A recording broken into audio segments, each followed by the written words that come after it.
Bismillahirrahmanirrahim. Assalamualaikum warahmatullahi wabarakatuh. This is our study lab, study lab together for better future. Oke, fisika, dinamika partikel. Untuk yang kemarin kita sudah membahas sedikit mengenai dinamika partikel, yaitu ilmu yang mempelajari penyebab gerak itu, karena kita telah kinematika itu tidak menghiraukan, jadi tidak tahu mengenai penyebabnya. Tapi untuk dinamika partikel kita membahas kenapa sih kok bisa gerak gitu. Karena ada pengaruh gaya, yaitu dirumuskan dengan hukum Newton, hukum 1, 2, dan 3.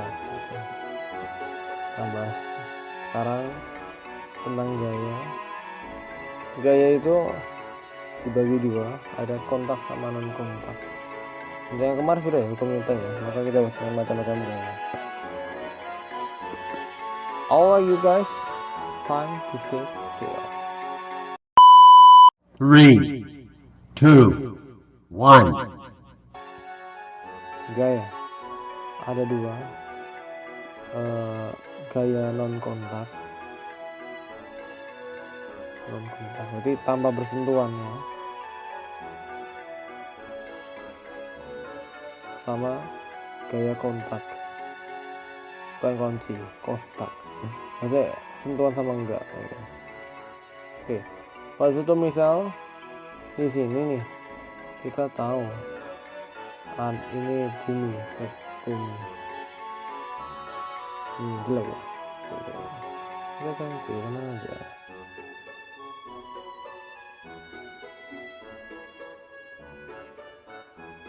Misalkan ini bumi ya, terus ada pohon kelapa contohnya. Gambarnya kurang mengenakan untuk dipandang. Keren kan, kita latihan menggambar juga ya. Ini pohon kelapa,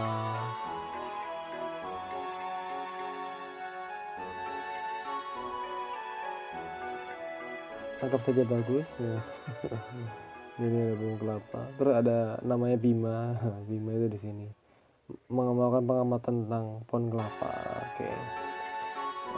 Orang fisikawan atau matematikawan itu nggak semerta-merta lihat pohon kelapa selesai gitu, tapi ada penelitian di dalamnya. Loh, kenapa kok seperti ini, kenapa kok seperti ini gitu. Nah, itu yang membuat repot. Kalau misalnya kalau orang kita itu kan, kalau misalkan lihat kelapa jatuh ya kan, ya udah dibawa pulang dimakan. Tapi kalau untuk fisikawan atau matematikawan itu berbeda, karena memang kata Allah ya, ikra, bacalah kehidupan ini ya. Bismillah menyebut nama Tuhan, bismillahirrahmanirrahim khalaq. Oke, kembali lagi. Misalkan gini, kita tinjau dari gaya yang non kontak ya kan. Kelapa ini mau jatuh, ternyata si kelapa jatuh itu kemana? Ke bawah. Lo kok bisa ke bawah ya kan? Nah, ada sesuatu. Di sini kita tinjau dulu. Kelapa di sini diam ya kan, maka kita tahu V-nya kecepatan sama dengan 0. Oke, paham ya? Nah, ternyata ada satu kejadian kelapa itu jatuh, mungkin karena waktunya jatuh atau apa ya, mungkin mulai ada yang ambil atau bagaimana, itu jatuh. Misalkan kayak tangkainya rusak, rantainya patah atau bagaimana, dia tuh waktunya jatuh pokoknya, maka kecepatannya bertambah, makin bertambah dari 0 berubah. Nah, kalau berubah itu berarti ada suatu perbedaan. Setelah kecepatan 0 menjadi kecepatan bertambah, maka ada apa kok bisa bertambah? Ada percepatan. Percepatan itu kan suatu kecepatan yang bertambah kan, itu percepatan. Gitu. Nah, kalau ada percepatan ya kan, pasti hubungannya dengan gaya, karena gaya tadi rumusnya apa kemarin? Gaya tadi F sama dengan M kali A. Nah, pasti ada suatu percepatan. Nah, kalau ada suatu percepatan pasti ada gaya, ketemulah gaya. Nah, gaya yang mengarahkan ke bawah, ke arah bawah, itu dinamakan dengan gaya tarik bumi. Ya kan?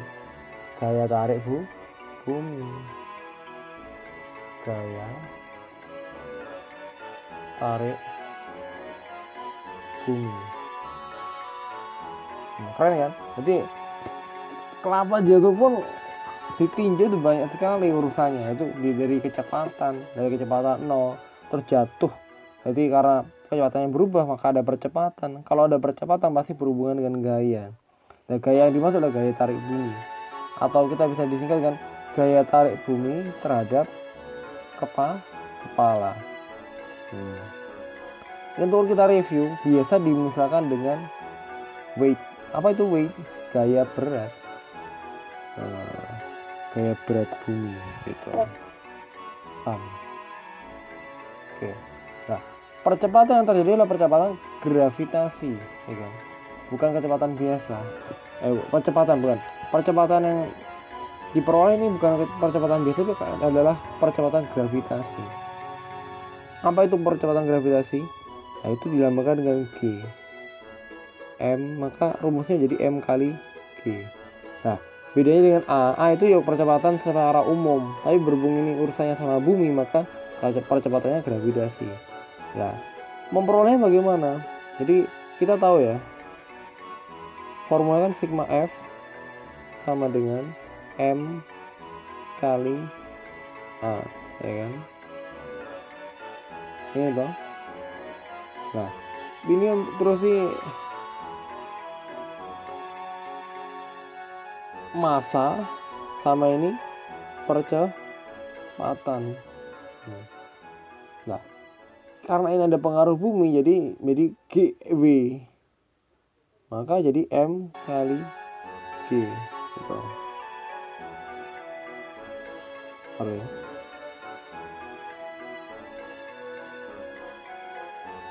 Paham ya? Masih bingung? Oke, ini. Pertama, kita tahu kalau bendanya itu diam di atas. Padahal di sana ada, maka diam itu sigma F sama dengan 0, ya kan?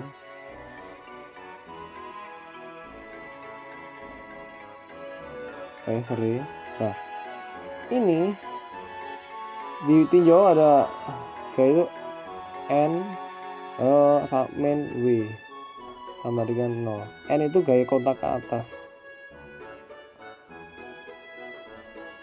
atau belum N ya, atau kita ke F dulu lah yang keren, F min W, maka F sama dengan W, kan? Gaya sama dengan W.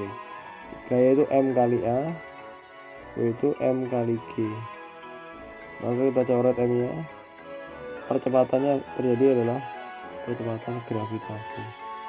Ini intermezzo aja ya, ini karena belum ada N, nanti kita bahas mengenai N gaya kontaknya. Oke, lanjut. Jadi ada suatu pengaruh gaya yang terjadi di non kontak, itu pengaruh gaya gravitasi bumi atau gaya berat dengan percepatan gravitasi G. Nanti mengarah kemana? Mengarah ke pusat titik bumi. Pusatnya di sini, misalkan di sini pusat ya, ini pusat. Itu untuk gaya yang non kontak. Bagaimana dengan gaya kontak? Gaya kontak. Nah, gaya kontak itu ada dua itu apa namanya? Gaya normal sama gaya gesek. Ini. Jadi gaya kontak gaya yang bersentuhan. Nah, ini kita kan tahu bumi itu berotasi dan berevolusi ke matahari ini kan. Nah, kok kita tidak mencar karena tidak melayang-layang loh? Kenapa? Karena ada pengaruh gaya berat tadi yang sudah kita pelajari, gaya berat yang masuk ke bawah ke arah pusat bumi, gaya berat.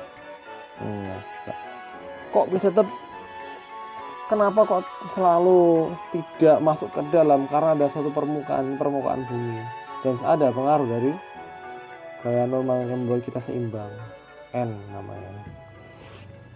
Tuh. Maka saat kita ini diam di sini, maka kita tahu kayak tadi sigma F sama dengan 0, ya kan? N min W sama dengan 0, maka N sama dengan W. Paham ya? Sama dengan rumus M kali G kayak yang tadi. Kita tahu tadi. Paham ya? Oke, itu yang gaya kontak. Ada gaya normal itu gaya yang ke atas, jadi untuk mempertahankan dia itu tidak selalu merata ke bawah, tapi ada gaya yang menyeimbangi gitu. Oke, itu untuk gaya normal sudah selesai. Bagaimana dengan gaya gesek? Wah, ini keren. Jadi gaya gesek ini kalau kita tinjau ya, ada suatu kotak benda lah, aja yang kotak benda. Nah, kalau kita sedang mendorong si benda tersebut dengan gaya F, ya kan? Nah, pasti akan timbul agak berat kan, berat. Misalkan kita mendorong mungkin ada suara cit, nah, gitu. Nah, itu namanya gesek, yang buat kita berat untuk mendorongnya itu kayak gesek F. Jadi gaya yang berlawanan terhadap gaya yang kita arahkan kan. F. Jadi misalkan ini gayanya kita besar untuk memindahkan benda ini, maka benda akan bergerak. Tapi kalau gayanya itu tidak terlalu besar, kalah ya kan, maka dia nggak akan bergerak. Maka dari itu gaya gesek ada dua. Gaya gesek itu ada dua. Apa aja? Gaya gesek statis sama dinamis. Pertama statis sama dinamis.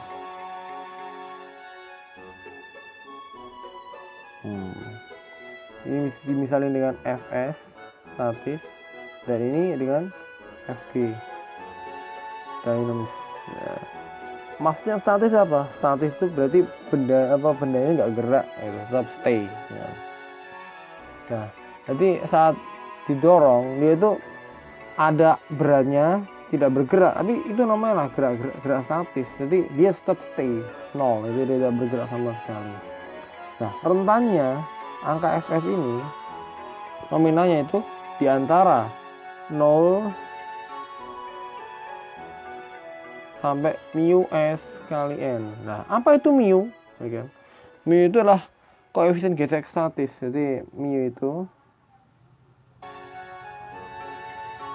koefisien gesek statis, mu s. Koefisien gesek statis. Lah, maksudnya apa sih? Kekasaran. Kekasaran dua permukaan yang bertemu. Kekasarannya. Jadi kekasaran.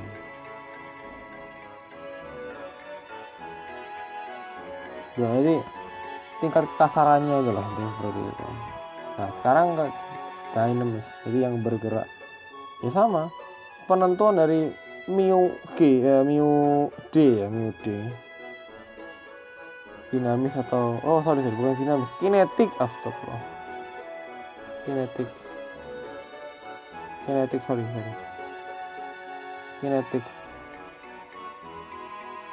FK ya, bukan AFK. Mu gaya kinetik, jadi urusannya sama. Maka Fs nya, Fk nya sama dengan mu K kali N. Nah,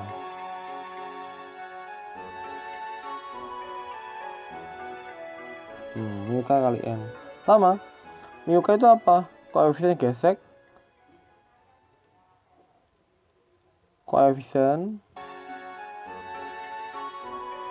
gesek, kinetik. Jadi saat benda ini bergerak. Oke, insyaallah semoga barokah. Kita cukupin sekian. Assalamualaikum warahmatullahi wabarakatuh.